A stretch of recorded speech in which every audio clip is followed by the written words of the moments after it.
Hey, what's up everybody? Hope you're having a good day. I have another 5 quick tips for you in Cinema 4D, so we're gonna jump right in.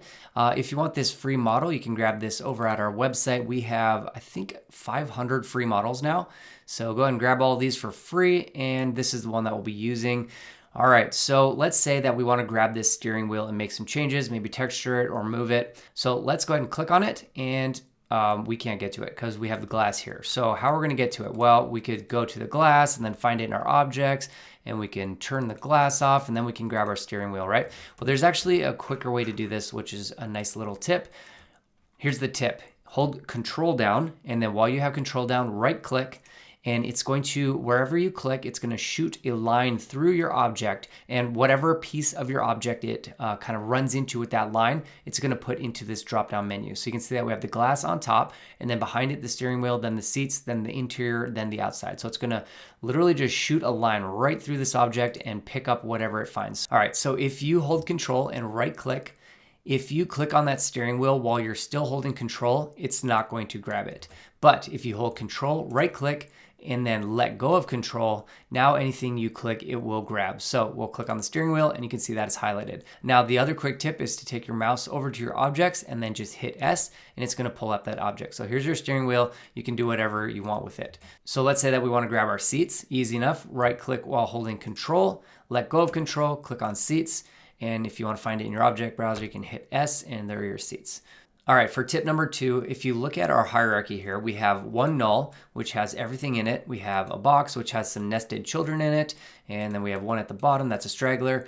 Let's say that we want to take this null and we want to move it to the center of these cubes. Well, if I move it, it moves everything with it, right? Well, we can actually disconnect the parent-child relationship just temporarily by using the number 7. So hit 7 and then move it. And you'll see that I'm moving the null, but I'm not moving any of the children in it. So we can put it where we want it, then we can let go of 7, and now if we move it around, you can see that we now have it exactly where we want it. So anytime you want to move a parent without moving the child inside of it, just hold 7, move it around, rotate it, do whatever you want to do, and then when you have it set, let go of 7, and now the parent-child relationship will be back. All right, let's jump into tip number 3. This one is, you probably know about this one, but if you don't, it can be pretty confusing what's happening. So this is a regular sized cube. Let's zoom out quite a bit and we'll just start scaling up this cube. And at some point, this cube is actually gonna break as we scale it up bigger and bigger. And you might be thinking your geometry is getting destroyed. But if you hit render, so your geometry is actually here on render, but it's just trying to save resources on your computer by not loading everything in your entire scene. It kind of has this cutoff point where it doesn't load outside of it. But if you need to, if you're working with a really large scene, you can hit Ctrl+D, that'll bring up your settings. And under display, there is the view clipping, and it's set to medium by default, but because we have a very large cube, we can change that to large, and then it's going to have the entire thing. And the same thing, if you had a very, very tiny little cube and you zoomed in on it and it started breaking down, you could change that view clipping to small and then you'll be able to see everything. So that's what the clipping is for. All right, for tip number 4, you can drag any parameter that you have into your viewport and use it as a slider. So for instance, if we wanted to have this count option available, we could literally just drag this count, pop it over here, and now we have a slider. And if we click off of this, it will disappear, which is a bummer. But what we can do is go back to it. So it's up here and we can right click and go to show always. And then even if we disable this, we can still go and find our slider and animate it.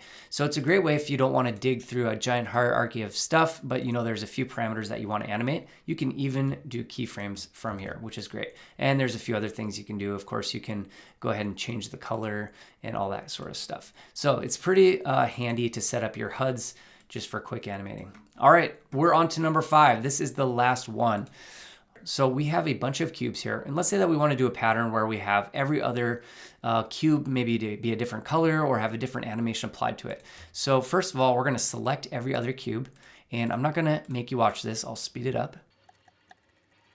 All right, so I have everything highlighted, and that was a pain in the neck, so I don't ever want to do that again, but I might have to access these to animate them or whatever. So I don't ever want to select them again, so I'm going to make a shortcut so that I don't have to. So we're going to do Shift-C to pull up our commander, and just type in selection, and there is a selection object. Because you have all of your cubes selected, if we just double click on this, it's going to add them into your selection object, and that guy is right on top here.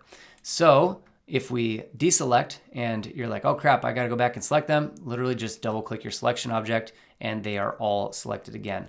So let's say that we want to texture every other one with this red. Well, all we have to do is click our selection and then we can just drag the red down onto one of these and it's gonna select all of them. Those are our 5 quick tips of the day. If you guys want any great VFX or VDB assets, make sure to check out our store over at the Pixel Lab. We got thousands and thousands of VDBs and texture packs, so check those out. All right, I hope those tips were useful. We'll talk to you next time. Ciao.